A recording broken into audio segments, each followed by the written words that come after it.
Yeah, this was sweet. Ma è stata una bella lotta e peccato per il verdetto, mi sta un po' stretto, ecco, perché non so, per me ero in vantaggio almeno di un punto. That is Michel Broily. He is an Italian boxer with a lot of tattoos. For example, take those big numbers that we see near his left shoulder, 88. From the Southern Poverty Law Center, 88 means you see it. As, you know, the Kanye West song likes to put it. H is the 8th letter of the alphabet. Of note, the Trump administration would play footsie with all of this by running ads with 88 in them. This isn't a dog whistle, it's a bullhorn, and an attempt to incite violence against black-led uprisings, wrote progressive group Jewish Action at the time. The Guardian would even report that Broily had an SS tattoo on his body. The Hill would print the SS was the Big H's elite unit that carried out the killings of millions of Jewish people and other groups persecuted by the Nazis. He also had, per Vice News, this one, the Totenkopf, which is a hate symbol because of its importance to the SS, and even a nod to this group. Soloni dell'immigrazionismo ad ogni costo, incapaci di vedere che la loro logica malata sacrifica i popoli di tutto il mondo sull'altare di un turbocapitalismo alienante. Per tutti voi, figli di una patria che non amate più, siamo qui a ricordarvi che proprio il popolo si ama e non si distrugge. Fermiamo l'invasione. Grazie. Ora potete riprendere a discutere di come rovinare la nostra patria. Della nostra città, grazie. Noi vi abbiamo rispettato, aspettiamo la stessa cosa. The Veneto region skinheads, an extremist group. Take their own words. They use violent language against migrants, even calling it an invasion and saying, quote, they are ruining our country. Wow, you know what? Sounds a lot like this guy and this movement. The first and most urgent action when we win will be the sealing of the border, stopping the invasion, migrant invasion. Americans have watched their communities destroyed by this sudden, suffocating inundation of illegal aliens. I said, if you let them in, it's going to be hell.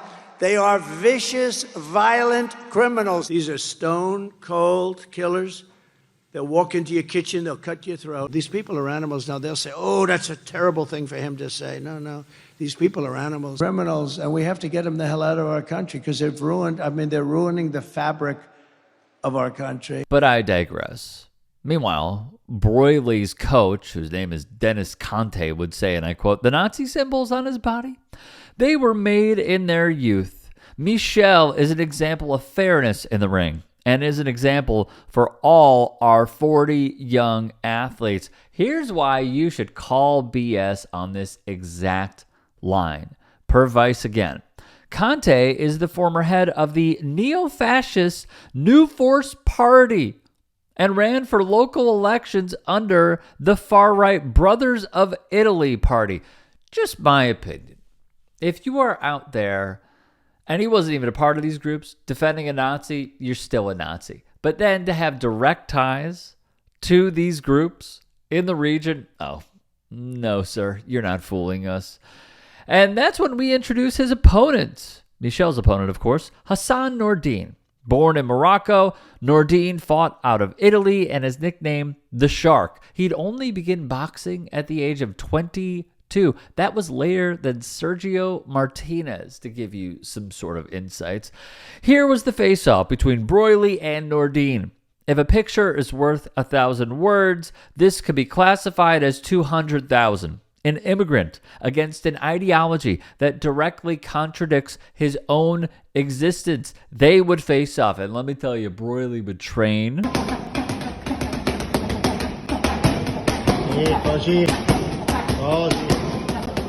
Velocità, brava. And he would train some more. Bene, muovi il tronco, muovi. Bene, metti sulle gambe. Dai. Aumenta il ritmo. Sì. Dai.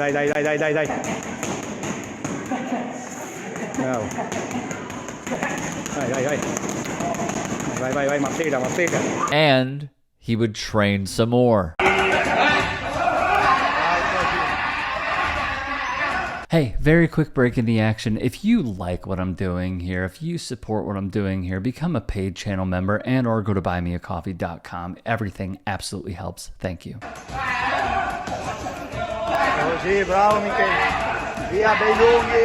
Thus, Fight Night would finally arrive. The broadcaster on this dais would be Gazzetto dello Sport. The Guardian called it at the time the largest sports newspaper in Italy. There was a lot of buzz surrounding this fight, and I'm sure you could guess why.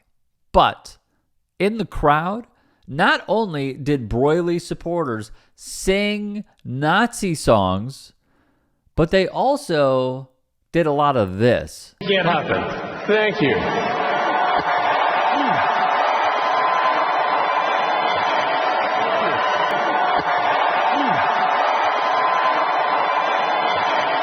Oh, and this.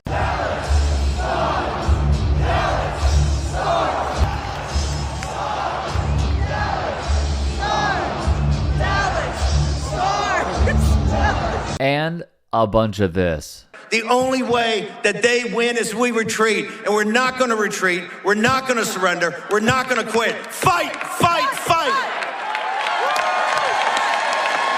Amen. For Nordine, he simply was unaware and did not know about Broily's tattoos before the match. He'd say, "We wanted to only focus on boxing. We've always only cared about sports, not people's political opinions." However, when Nordine and Broily got in the ring...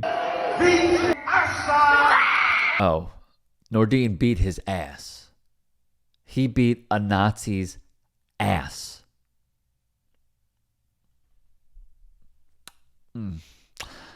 Nordine would win all three judges' scorecards in the decision win, meaning he not only outdueled Broily, but he won Italy's super featherweight title, rightfully. He would be disgusted by what was displayed on Broily's body. Quote, "I tried to stay focused and undistracted the whole evening," Nordine would say. But seeing Broily's tattoos glorifying Nazism disgusted me, not to mention the spectators giving stiff-arm fascist salutes. I wanted to have a good fight, and given the situation, I had more of a taste to win. He would also call for the federations to act, to step in, to make their mark, to punish this person for having such hateful ideology on his body. Not just holding up a piece of paper, not just a t-shirt, but having it etched forever on his skin. Quote, "They should have realized this boxer had certain leanings. The incitement of hatred is punishable by law. Anyone who has been to school knows what the Nazis did, and even those who didn't go to school know what the Holocaust was. I found those tattoos obscene," he would state further.